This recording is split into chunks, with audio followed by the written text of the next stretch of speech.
रूप से स्वयं को धोखा देता है और मिथ्याचारी कहलाता है। दूसरी ओर यदि कोई निष्ठावान व्यक्ति अपने मन के द्वारा कर्मेंद्रियों को वश में करने का प्रयत्न करता है और बिना किसी आसक्ति के कर्म योग प्रारंभ करता है तो वह अति उत्कृष्ट है।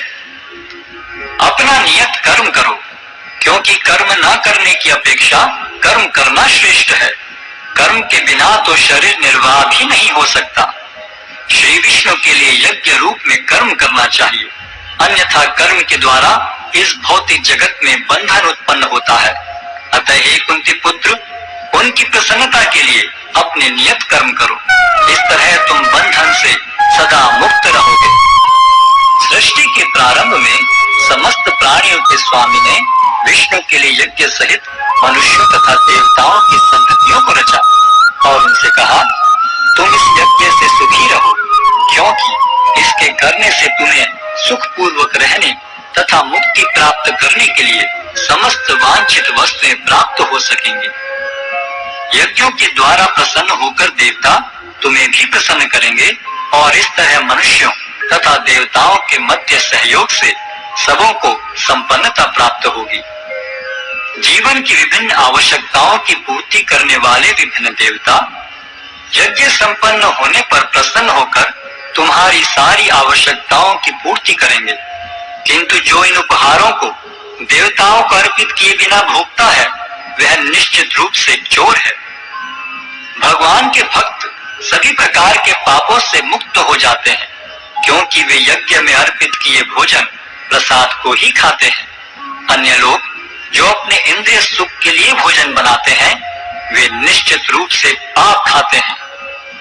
सारे प्राणी अन्न पर आश्रित हैं, जो वर्षा से उत्पन्न होता है। वर्षा यज्ञ संपन्न करने से होती है और यज्ञ नियत कर्मों से उत्पन्न होता है। वेदों में नियमित कर्मों का विधान है और ये वेद साक्षात श्री भगवान से प्रकट हुए हैं। फलतः सर्वव्यापी ब्रह्म यज्ञ कर्मों में सदा स्थित रहता है। हे प्रिय अर्जुन, जो मानव जीवन में इस प्रकार वेदों द्वारा स्थापित यज्ञ चक्र का पालन नहीं करता वह निश्चय ही पाप में जीवन व्यतीत करता है। ऐसा व्यक्ति केवल इंद्रियों की तुष्टि के लिए व्यर्थ ही जीवित रहता है। किंतु जो व्यक्ति आत्मा में ही आनंद लेता है तथा जिसका जीवन आत्म साक्षात्कार युक्त है और जो अपने में ही पूर्णतया संतुष्ट रहता है, उसके लिए कुछ कारणीय कर्तव्य नहीं होता। स्वरूप सिद्ध व्यक्ति के लिए न तो अपने नियत कर्मों को करने की आवश्यकता रह जाती है, न ऐसा कर्म न करने का कोई कारण ही रह जाता है। उसे किसी अन्य जीव पर निर्भर रहने की आवश्यकता भी नहीं रह जाती। अतः कर्म फल में आसक्त हुए बिना मनुष्य को अपना कर्तव्य समझकर निरंतर कर्म करते रहना चाहिए, क्योंकि अनासक्त होकर कर्म करने से उसे पर ब्रह्म की प्राप्ति होती है। जनक जैसे राजाओं ने केवल नियत कर्मों को करने से ही सिद्धि प्राप्त की। अतः